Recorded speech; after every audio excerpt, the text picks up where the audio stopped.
And as you heard earlier, my name is Emirliana Simon Thomas, and I am the Science Director at the Greater Good Science Center at UC Berkeley. My background is in neuroscience and social psychology. I studied how emotions activate different pathways in the brain, different structures, and different processes in the body, and how these influence decision-making and thinking. And in that trajectory of work, I became more and more interested in how our thoughts and our awareness of our thoughts and our awareness of our emotions had an impact on our well-being in life. At the Greater Good Science Center, we keep track of the latest scientific research on well-being, on health, and the ways that our connections with other people, our tendency towards generosity, and our feelings of belonging and contributing in a meaningful way to our communities actually enhance and support our overall well-being. But tonight I wanted to talk about this idea of kindfulness, which I borrowed from a British monk who was trained in the Theravadan tradition named Ajahn Brahm. And he cultivated this term, kindfulness, to basically represent the space of overlap between kindness, and kindness can be a thought or a feeling or a gesture or a behavior, and mindfulness, which we've been talking about together for this whole time, right? This awareness, non-judgmental awareness of our own inner processes. So any practice or exercise or overall attitude or demeanor that combines kindness and mindfulness, I define, following again the model of Ajahn Brahm, as kindfulness. Many of the practices, reflections, meditations, or mindfulness exercises that involve kindness or that bring in an element of exercising kindness will use phrases like the one on this slide. May I, you, she, he, or they, and all sentient beings be safe, well, happy, and peaceful. So, one of the reasons why kindfulness is linked to health and well-being is because humans are amongst a number of species, primarily mammals, that actually need connection to survive. I'm showing you an illustration from a paper that exhibits the relationships between social connection or social advantage and survival. And because of our rich dynamics with each other, with ourselves, with our communities, we have a difference, a variation in how connected a person might feel. And that degree of connection is strongly predictive of survival over the course of the lifespan. In fact, a couple of other charts from the same study that was led by Noah Snyder-Mackler shows that across a number of different physical health conditions, having a stroke, suffering from asthma, heart disease, or bronchitis, the more connected a person is, the less likely they are to suffer from that particular ailment. On the right is a figure that looks at the relationship between social belonging. They used the term social network index here. The more integrated a person is, the more likely it is that they will still be alive in a study that surveyed people in a longitudinal fashion. So They might survey them 5 years, 5 years later, 5 years later. And those who had these strong, supportive connections were much more likely to be alive. And in fact, low social integration, so lacking that connection to one's own mind and feelings, close others, and community, predicts a 50% increase in all-cause mortality risk in humans. So connections are so important to our life. And one of the theories that tries to explain, why humans need connections for health and well-being is called the social baseline theory. This theory, which was developed by James Cone and David Sabara, argues that people actually find the world an easier place to navigate when they are in proximity to familiar and predictable other people. It doesn't necessarily have to be other people. Sometimes people can experience that same comfort through connections with pets or even something spiritual. So here, social baseline theory argues that as a normal condition, humans expect to be in the company of each other. And this is one of the reasons why taking connection away or being isolated or being lonely is actually harmful. It's a stressor to the human physiological systems, mental processes, and overall health and well-being. One of my favorite studies that provides evidence for the social baseline theory asked people to rate the steepness of a hill. And the experimenters asked people just walking by themselves, how steep was a hill that was behind them? And they asked people who were walking with a friend, how steep is the hill behind me? And when people were walking with a friend, they perceived that hill to be less steep. So again, this is an example of the way that humans find solace and comfort in being with one another in a way that makes the world less energetically taxing, and they have an easier time managing emotions that are difficult or distressing when we are in the company of each other. So that's one of the theories that explains the importance of connection. So how do we get connected? And what are the methods and the strategies that help us connect with one another? Well, fortunately, humans have evolved as a species with an innate prosociality. So prosocial is a state or a behavior that serves the welfare of another. And we have evolved with an intrinsic motivation or urge to behave in this way.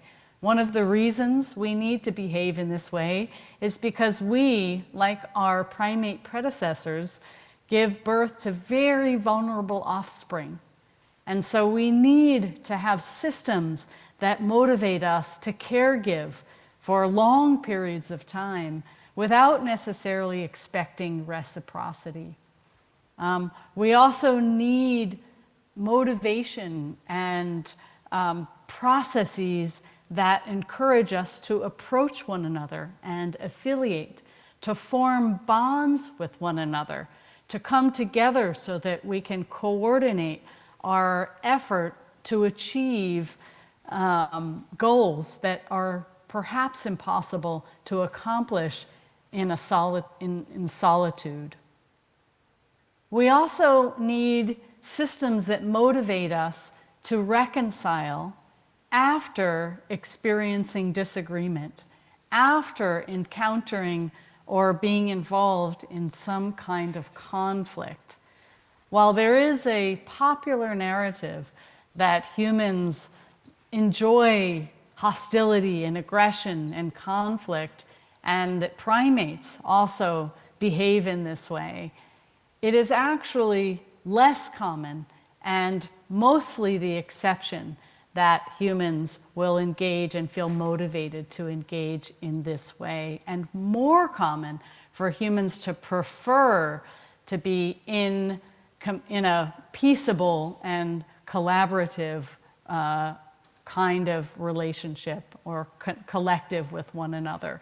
So we have skills and the urge to reconcile. That's part of our prosociality. And then finally, because we are an ultra-social species, because we live in large collectives, part of our prosociality is what gives rise to culture, right? This agreement on morality and appropriateness and virtue and goals that we share that we call culture. So prosociality is a driver of our care, our ability to form social bonds, our ability to manage social bonds through times of goodness and difficulty, and the formation of community and culture. When scholars want to argue that we have evolved with a particular capacity, and in this case, prosociality, the next question is often, well, are there systems in the body and the brain that actually support this kind of functioning? And in fact, there are. There are at least 4 different pathways and combinations of structures that function in a way to support prosocial thinking and decision making. They're all in different colors on this illustration, but in light blue, there are areas of the brain, the temporal parietal junction, the superior temporal sulcus, the temporal pole, that are exquisitely dedicated to helping us understand each other's expressions and perspectives on the world. This is called mentalizing. There are areas that are dedicated to helping us resonate or simulate one another's emotional experiences for the better and sometimes in a challenging way. We experience empathic laughter and joy and pride, and we also experience empathic distress, where we feel upset when we encounter another person who is also experiencing some kind of difficulty. There are areas in our brain that are involved in helping us reconsider or have a heightened awareness of the situation when we confront another person who is suffering or some kind of challenge. These areas are here marked in yellow, the dorsolateral prefrontal cortex, and it helps us regulate and control our own experiences when we are encountering another person or situation that calls on our empathy, that makes us feel like we want to do something. And then finally, close to the front and underneath of our brain are structures in the ventral medial prefrontal cortex and the ventral striatum that help us assess our potential to make a difference, that help us decide how to invest resources into supporting the welfare of another and to anticipate the benefit of actually investing in the welfare of another. For example, there's a lot of evidence that shows that when people act kindly, behave in ways that are generous towards others, this activates the pathways in the brain that also signal reward or pleasure when we receive something that perhaps we've been desiring. This is called the warm glow effect. So once again, our biology is designed or evolved in a way that drives us to be pro-social, and this is part of our evolution, and it's part of what helps us connect with one another in ways that serve our health and well-being. So another few points about prosociality.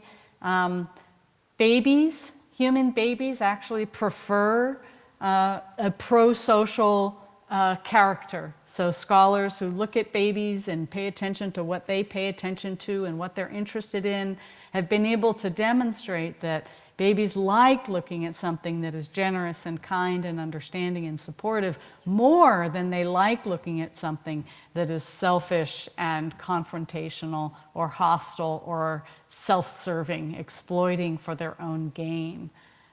When we, as adults in the world, see babies, they disproportionately draw or engage that pro-social sensibility. Most of us, if I were to show you a number of pictures of really cute babies, you would lean forward and make a face that is very nurturing and maybe even a sound like, oh, right? This is very universal, that urge to caregive around babies.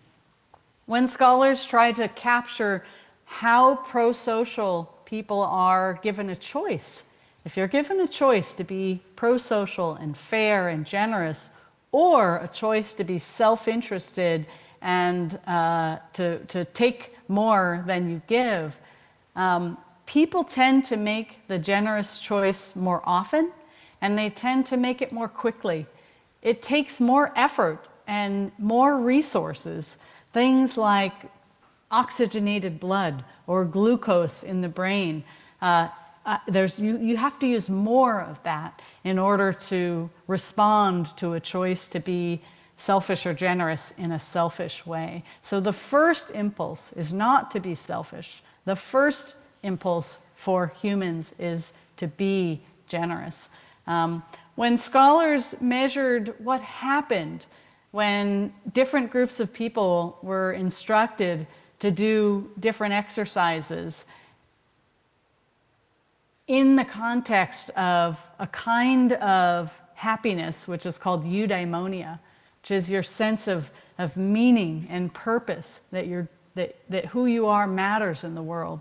And they compared people who did something very open-minded, that's the yellow bar in this chart, to people who did something very boisterous and extroverted, that's the pink, the light pink bar, to people who did something nice for themselves, some kind of thing that made them feel better in their own right. And then finally on the right, farthest right, to people who did acts of kindness for others. What they found was that group who did acts of kindness for others actually reported the biggest gain to their sense of meaning and purpose, to that kind of happiness that is about your values and what matters to you in the world. So these are all ways that pro-sociality plays such an important role in connection, our ability to connect with our values, with each other, in ways, again, that ultimately are of service to our health and well-being. I also wanted to share the pitfalls of avoiding pro-sociality. So I already spoke about that it takes more effort to be selfish, to do things that only lead to your own gain and deprive others or harm others. But it also feels bad, right? We have these specific emotions, and I give examples here, guilt and shame. Those are how we feel when we choose to avoid opportunities to be kind and generous, to be pro-social, to invest in the welfare of others. Another example is if we stifle or suppress our kindness, if we try to not be generous or not look at other people who are suffering. This is often one of the main causes of burnout, of feeling like you're disconnected from the world. People tend to experience loneliness, and at aggregate levels, if lots and lots of people are all avoiding or suppressing their pro-sociality, this is thought to be a source of civil unrest. I already talked about how good it feels to behave in ways that uplift the welfare of others, but I'll share one more piece of that, which is not only do our reward pathways get activated when we know we've done something to benefit another person, we also empathize positively with people who are experiencing relief and gratitude towards us when we choose to do things that are kind and generous towards others. The figure on this slide is from an article which reviewed many different studies that asked people to give, to be generous, to invest their own resources into some avenue that would benefit others, that would uplift the welfare of others, and looked at how that impacted their well-being. And for each of these lines that are horizontal with a shape in the middle, that's the value of the benefit to well-being, to a positive outcome to their mental health. And all of those horizontal lines with shapes in them are to the right of 0. There's a thicker vertical line that's 0. And this is work by Laura Ackman and Elizabeth Dunn, which they've done for years, demonstrating this benefit of prosociality, this health and well-being benefit of prosociality that comes up again and again in the academic research. So, how does this tie back into kindfulness? Well, it turns out that practicing prosociality is an engine or a source of strengthening kindfulness, and that there are lots of different ways to exercise prosociality that can build our kindfulness. I'm showing you a graphic. This is not a biological or medical figure on this slide. Rather, it's more of a creative interpretation of where different functions in the brain are related to structures and pathways. Once again, this is not a scientific figure, but more of an inspiration, right? A creative inspiration to take into account all of the different ways that people can exercise prosociality in the service of kindfulness. So at the Greater Good Science Center, we are focused on trying to provide as many opportunities and resources to people as we can, drawing from rigorous experimental research to give people resources they can use in their daily lives. And one of those is a website called Greater Good in Action. Greater Good in Action is a library of exercises, activities, and practices, all of which have been studied in empirical intervention research. So a scholar does an experiment, they show that a particular practice, and for example, one of the practices that we know is really beneficial is spending time and connecting with nature, right? Connecting with nature has benefits to health and well-being. It lowers blood pressure, it evokes feelings of awe, it feels nice, people enjoy it, and it creates a sense of common humanity, of connection with all things. And so the Greater Good in Action website, if you were to click on one of these smaller boxes, you would get more detailed instructions for how to do this exercise. And furthermore, we provide the citation and the reference material associated with that particular practice. We're very committed to tying every activity, exercise, and practice to the original source research. And many of the practices involve reflection, contemplation, awareness, mindfulness, and all of them, to some extent or another, are linked to our potential for kindness, for being more generous and kind and connected to each other. So we launched this website and then realized that this was a magnificent opportunity to do some research. And in this case, we designed 2 programs that were interactive on the GGIA platform. And each of these programs is meant both to be a supportive way for people to practice a variety of different activities and exercises that can build kindfulness, and also a way for us and our scholar research team to develop a greater understanding of how practicing multiple different exercises and activities can actually improve health and well-being. And so we created one that is just 1 week long for folks who would prefer to do something for a short amount of time and see how it benefits them. And we also have a longer 28-day or 4-week program. And I'm just going to tell you about the different experiments that we have been conducting with these two platforms to contribute to the scientific understanding of how to strengthen kindfulness in the service of health and well-being. I'll start with the Big Joy Project. So the Big Joy Project was it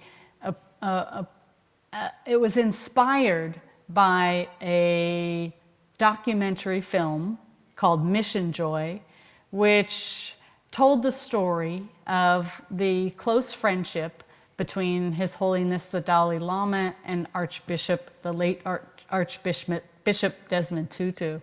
So they were both pioneers in their communities, and they both had a tremendous amount of resilience and fortitude in pursuing their agenda of improving goodness and the quality of life for others in their communities. The filmmakers were Peggy Callahan and Jolene Smith, and they wanted to offer the public a way to do something for themselves and for each other after being inspired by this film. And so they reached out to Alyssa Appel and myself. Alyssa Appel is a professor of psychiatry at the University of California at San Francisco. And she and I thought, well, this would be a wonderful opportunity to use our Greater Good in Action platform to create an intervention that we can test. And so that is how we came up with the Big Joy Project. I'll tell you how it's designed. Anybody who joins fills out a survey that's called the enrollment survey. We ask something about themselves and their lives. We measure their well-being. For 7 days, each day, we give them an exercise or an activity or a practice. And we ask them before and after they do that, how they're feeling. We send the practice to them by email and by text message. And at the end of 7 days, we ask them to fill out a survey again so that we know what the difference is between day 1 and day 8.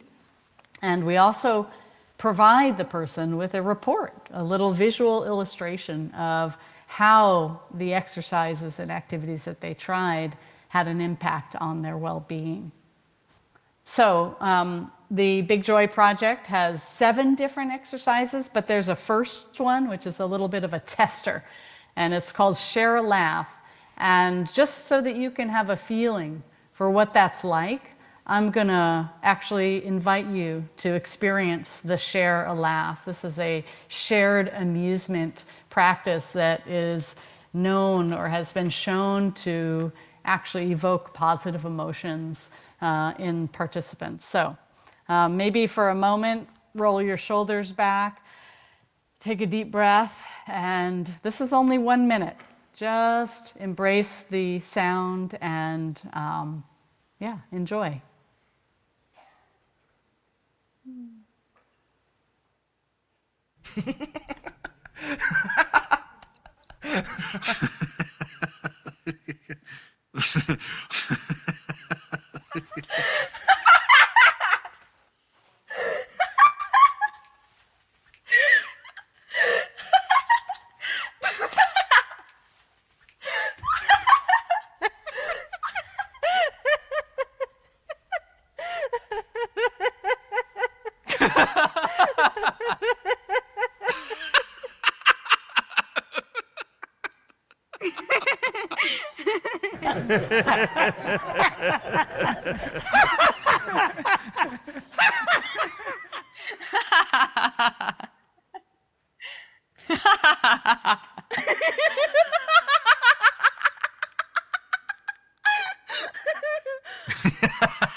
Well, I can't hear you in the room, but I'm hoping that what happened is that several of you felt the urge to chuckle yourselves and that that moment really was uplifting.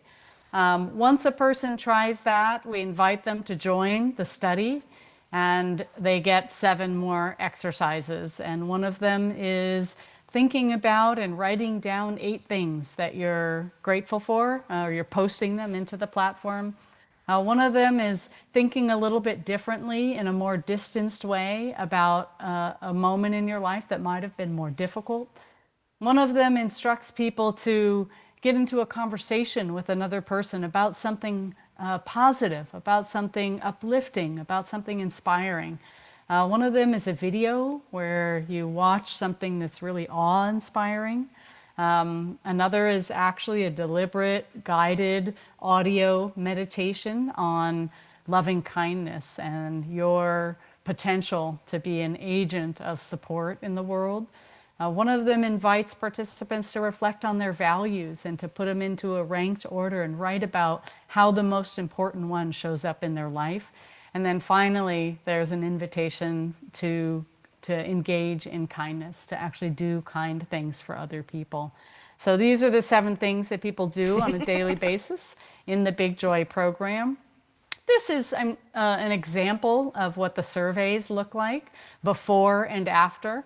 So we ask people a number of different questions, but just for example, we measure people's emotions in 3 different families. So the first one is hopeful, optimistic, and encouraged, because we know, for example, that optimism is also a predictor of longevity and health over the lifespan.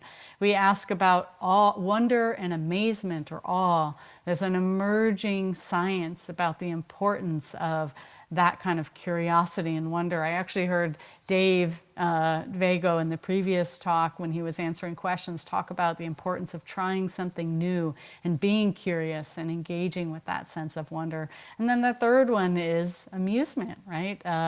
Fun-loving and silliness. It turns out play and levity are very core to the human experience, and the extent to which we can activate that in our lives or experience or prioritize that is a predictor of our ability to be kind to others, right? We know that when we're unable to be kind and experience joy in our own right, it's more difficult to be kind and support others.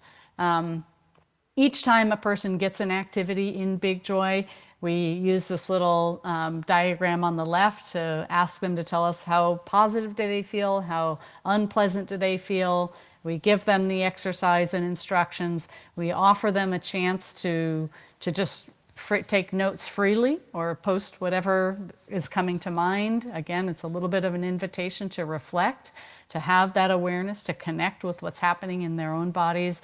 And then we ask them again how they're feeling. And this allows us to do some analyses where we can measure the immediate impact of engaging in these kinds of pro-social practices. We invite people in the evening again to tell us how they're feeling and reflect, and to actually give us a little bit of insight into their expectations. One of the things about any kind of activity, exercise, or practice is that if a person believes it's going to work and expects it's going to work, it's going to make them feel better or improve their well-being, it's actually more likely to do that. And so we want to be able to control for that and know that these activities reliably impact people's well-being regardless of whether they expect them to. At the end of 7 days, when people fill out all of those surveys and answer all of those questions, we create a little feedback leaderboard for them. So on the left, we tell them, how much did your well-being change from day 1 to day 7? How much did it change? We give them also a change in their resilience, how connected they feel, how positive they feel as a result of doing each of these exercises. Remember, one of the ways that we described Big Joy is that it was a citizen science project. And what that means is that we're hoping to give every person who participates some insight into the science themselves. We want them to feel like they're learning and contributing to bigger understanding. And this is one part of that. So the third chart is which practice seemed to be most impactful for you in terms of your positive and negative feelings. And then finally on the right, we asked people like which practice was easiest to do, or after each practice, was it easy? Did you feel like it was a good fit? And so the hope is that at the end, if there's a lot of variance there, any person can go, you know what? The one that worked best for me was the gratitude list. I'm going to start doing more of that in my daily life now that I've finished this program. Or maybe there are people for whom they all work the same and they have more options and choices. So I'm going to tell you about a little bit of the science that we've done with with the data that we gathered from the Big Joy Project. The first is just trying to understand who did this. Like how well did it work? How many people did we get? We got over 100,000 people from around the globe who engaged with the Big Joy program. In fact, anybody who thinks this might be interesting is welcome to go and join right now if you like. But this data is from from people who already participated. And what we learned was that actually there is a certain number of demographic factors that predict and psychological factors that predict whether or not a person is going to join Big Joy and whether or not they're going to continue to stick with it, to persist and do all 7 of the practices. In the program, we call the practices micro acts because they all do take a very brief amount of time. And the idea was we didn't want to make someone feel like they had to commit to a very long and extensive practice, but rather they could just get a little taste and learn something about themselves that might launch a bigger objective or behavior change.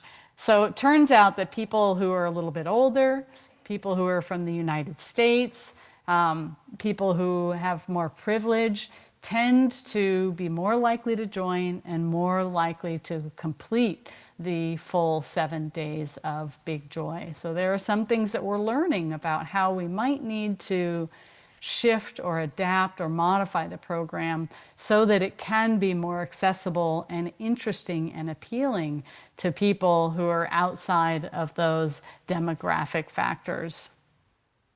But when we looked at impact of the people who did finish, right? So we know that we can pull out people who finished the opening enrollment survey and people who finished the ending survey, and we can compare their well-being from before to after.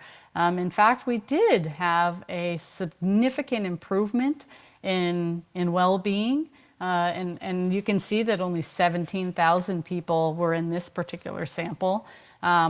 People's positive emotions were increased after compared to before. So the after is in light blue highlight and the before is in yellow. People's agency or feeling of control over their happiness. Here we call it happiness, but really it's the same as well-being. But their feeling that I'm in charge, I can play a role in and impact my own happiness was greater after compared to before. People's stress, their perceived stress in life, decreased as a function of doing the Big Joy Project. Their health improved. It's a small improvement, but it's very impressive to show that a person's physical health would improve over 7 days as a result of a very brief behavior each day. So even though it's a very small effect, it's still pretty remarkable. And then people reported that they slept better. So there are all these ways that this brief, combination of different ways of exercising prosociality in order to strengthen connection can improve health and well-being. We also looked at whether there were moderators. So were there other factors that predicted how great a person's benefit would be? And it turns out that, interestingly, the people who tended to drop off were also the ones, if they stayed, tended to benefit more. So younger people who stayed with the whole 7-day program benefited more. They had a bigger improvement to well-being. People who had less privilege, people who reported having high financial strain, they benefited more. People who were not from our most common demographic group, which were white people or Caucasian people from the United States, they benefited more when they stayed along with the program for the full 7 days. And people who had achieved less education benefited more. So there's very interesting things we're learning from what the potential is for practicing activities and exercises that strengthen kindfulness, and how to maybe design it in a way that can be most beneficial to the largest number of people. We were also interested in prosociality, right? Does practicing these exercises make someone more likely to endorse a statement like, I've made people feel cared for and supported? And this chart, or this figure, these 3 different charts show that, in fact, the more activities people did, so if they did 7 activities all 7 days, there was a bigger change in what we called interpersonal prosociality. That is, I've helped people, I've made people feel cared for. But we were also interested in something called universal prosociality, which is being willing to make sacrifices to your quality of life for the benefit of others' quality of life, people you don't know, or for the benefit of the natural environment.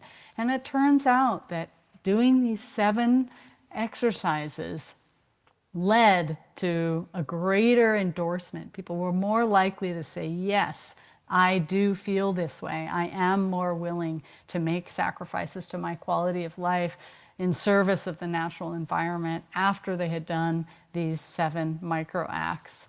So again, with each of these studies, I'm sharing with you the lead authors, so Orson Shu from Columbia University and Darwin Guevara, who is a faculty at the Miami University of Ohio. So these are my friends and colleagues. Just for reference purposes, these are the actual citations for where this work has been published.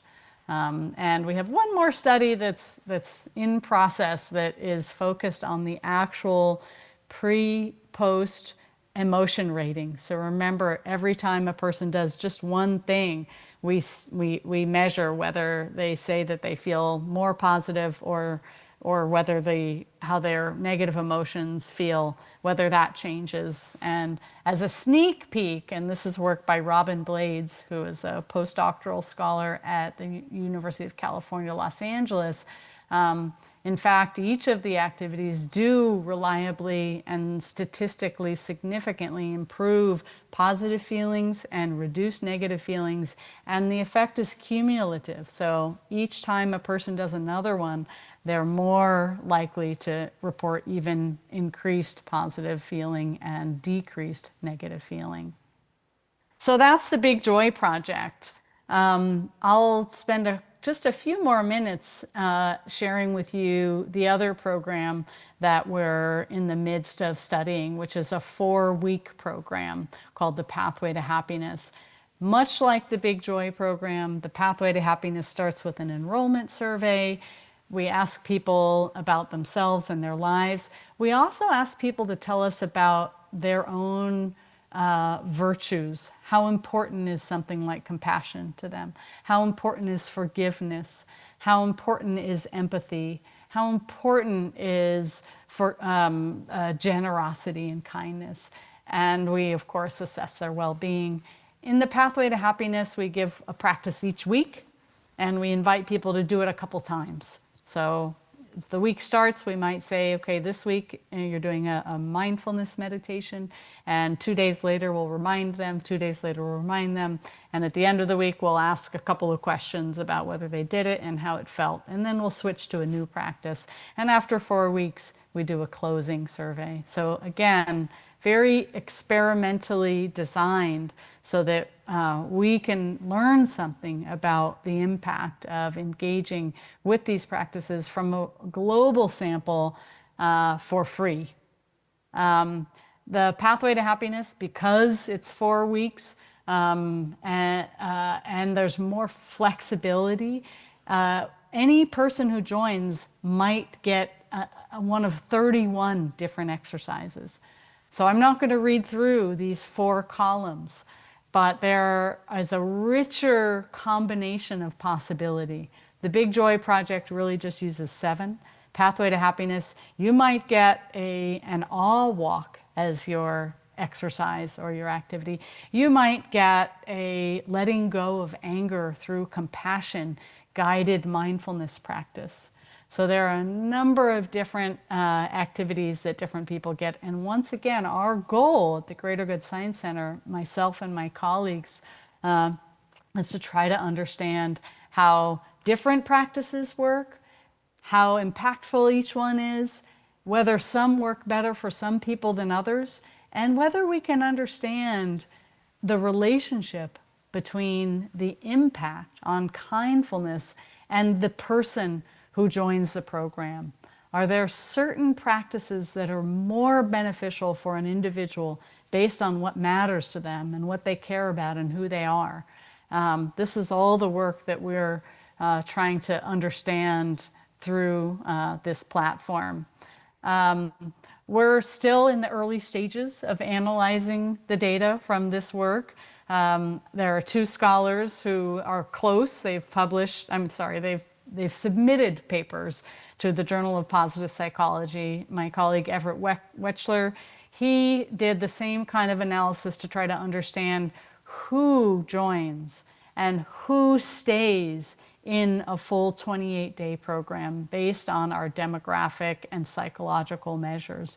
And then Kristen Layus, who is a professor at Cal State University East Bay, was really interested in what happens if we compare people who joined the Pathway to Happiness, who got a sequence of activities that fit what they thought they were most interested in, or what they had the most skill on, or if we gave them a sequence of activities that addressed what maybe they were not so strong in, right? Should we give people what they don't know how to do? Or should we give people what they really like and know how to do and hope that they'll be more likely to do it because it feels like a good fit? Or do we give people what they have a lot of room to grow on? Or is it just random?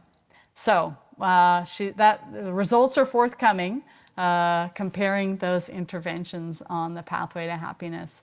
So I just want to remind us that kindfulness is the space of overlap between mindfulness and kindness. And the way to build kindfulness is through activities and exercises and practices that make you more aware of and strengthen your tendency or urge to behave pro-socially, to be pro-social. And this can be through reflective and contemplative and mindfulness exercises, and it can be indirectly through writing exercises or social activities where you're very intentionally behaving in a kind and nurturing and friendly way. And our data is suggesting that these kinds of practices and activities and exercises that may use phrases like may I, you, she, he, or they, and all sentient beings be safe, well, happy, and peaceful. That those kinds of activities that make you think that way and change your orientation to yourself, others, and the world in a way that is kind actually benefits your health and well-being. I want to share all the resources that the Greater Good Science Center makes available for free globally. This slide maybe already has been made available to you, but we teach a lot of courses online. We have multiple pages that are like our Greater Good in Action page that also support people who want to learn more about kindfulness and the relationship between kindfulness and our overall health and well-being. So I'm going to stop there and say thank you for joining this conference and for giving me your attention so generously. I know it's difficult to absorb a presentation that is virtual. I wish I was there in Seoul in person with you. And it means a lot to me to know that I'm able to share the work that I do with my colleagues and the ideas and discoveries that so many other scholars have accomplished in the last 30 and 40 and 50 years that scholars have been studying mindfulness and kindness and pro-sociality. So thank you. Thank you very much for your insightful presentation. Now we will begin Q&A session. 네, 멋진 강연이었습니다. 감사드립니다. 저희가 사전 접수를 받을 당시에 몇 가지 질문들도 사전에 함께 선정해 두었습니다. 그 질문 지금 드려보겠습니다. Dr. 에밀리아나? 이게 좀 테크니컬 딜레이가 있는 것 같아요. Dr. 에밀리아나, can you hear me now?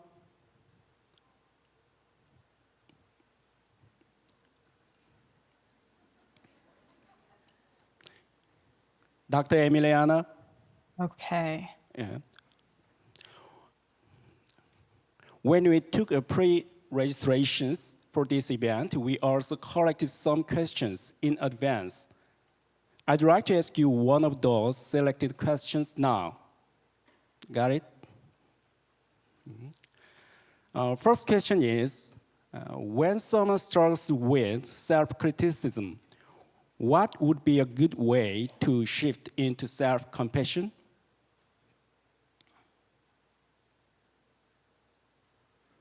Thank you. That is such a wonderful question. Thank you. That's such a wonderful question. Whoops. One second. Okay, thank you. When you're struggling with self-criticism, how can you move into or strengthen self-compassion? Well, my answer to that is that kindfulness, if you remember connection, when I first introduced it, there were three types of connection. There was connection to yourself, and connections to others, and connection with community and beyond, connection with others in a broader and collective way. And pro-sociality is the mechanism that motivates and drives us to connect in those ways. But pro-sociality doesn't mean only investing in the welfare of others. One of my friends and colleagues, Kristen Neff, is really the author of or the pioneer of science into self-compassion. And self-compassion she describes as having three main dimensions. There's a mindfulness dimension, there's a care and nurturance dimension, and there's a common humanity, a shared humanity dimension to it. And that's very similar to how I was talking about connection, right? There's connection with yourself, there's connection with others, and there's connection with the community. So pro-sociality doesn't always focus on investing in the welfare of others. It is about investing in welfare. And you as a person are part of that welfare. And so any kind of mindfulness exercise that strengthens awareness of what's happening in your mind and your body also has a pro-social potential. Like, am I suffering? Is there something that's harming me? And if so, I should apply the same supportiveness and grace and connection to myself that I would offer to another person who might be struggling. There's lots of evidence that people who are pursuing goals are more successful if they score higher on measures of self-compassion than if they score higher on measures of self-criticism. Self-criticism is not a promising route to achieving goals, despite popular opinion that perhaps that is the way to be successful and to achieve. In fact, adopting a stance of kindness towards your own suffering and awareness of your suffering, right? There's that mindfulness part of it. And a kindness towards that suffering, even your own, is as important as the kindness that you might offer a close friend or another person who is experiencing distress or difficulty. So there are a number of practices, and several of them are on the Greater Good in Action website, that are actually focused explicitly on self-compassion. Remember the phrase is may I, right? It starts with may I, and there's lots of other targets that are in the phrase, but may I be safe and calm and at ease and free from suffering, right? May I also experience joy and happiness and contentment. It's as important as your capacity to offer that kindness and generosity to others. But it's not trivial, and it takes practice, just like everything else. You could do it for 7 days, for 5 minutes each day, and see if that makes a difference. Or it may be something that takes more time and more effort to really develop the muscle of directing that compassion, that kindness towards your own pain and suffering. Thank you. Next question is, in Korea, there are still limited opportunities to learn concepts like kindfulness. If children could learn and practice these values early, especially within the first social environment they encounter, such as the family, it would be incredibly useful. Do you have any suggestions on how parents can take the lead and cultivate a family culture that teaches and practices kindness at home? All right, thank you. I did not hear you ask that question, but I do think I know what the question was. It's my understanding that the question was about how parents might most effectively strengthen and build and encourage kindfulness in their families with their children. How can adults, whether they're caregivers or parents or teachers, do more to support kindfulness during developmental stages? And my favorite answer to that question is by presenting children with opportunities to actually behave in kind and generous ways in their own contexts. And part of that is through role modeling. So if you're a parent and your child is spending time with you and your family and in your household, they're watching. They're watching how you behave. They're watching the priorities that you make. And they're observing how you speak and interact out in the community. So it's really important as adults, as parents, to actually role model kindfulness. And that may mean having your child with you and showing them what a practice of kindfulness actually looks like, right? Actually inviting your child to maybe not make a list of 8 things that they feel grateful for, but tell them the 8 things that you listed and then ask them to list 3, right? Invite them in to the same activities and exercises and practices that you're trying in order to strengthen your kindfulness, in order for them to see that that's the norm. That's the expected and ordinary way to walk through the world. I think a lot of times parents just want to tell kids how to do it. You do it this way, but kids are watching and they want to see you actually behave and practice in ways that strengthen kindfulness and self-compassion, to relate back to the earlier question. Can you show or role model what it looks like to actually acknowledge and honor and nurture yourself through a time of difficulty so that your children see that that is the healthy and normal thing to do?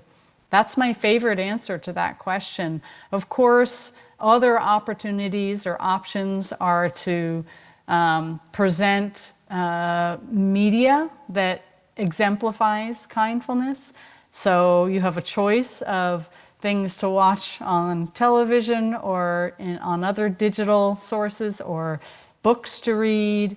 And as a parent, now that you understand what kindfulness is and you have a relationship to how to actually find ways to be kind and to recognize kindness and mindfulness, make sure that that's the kind of content and media that you are presenting, giving, and sharing with your children. So modeling, role modeling, giving, sharing, offering, and together engaging with media and content that exemplifies kindfulness feels like the most promising way to inculcate those values and that attitude in children.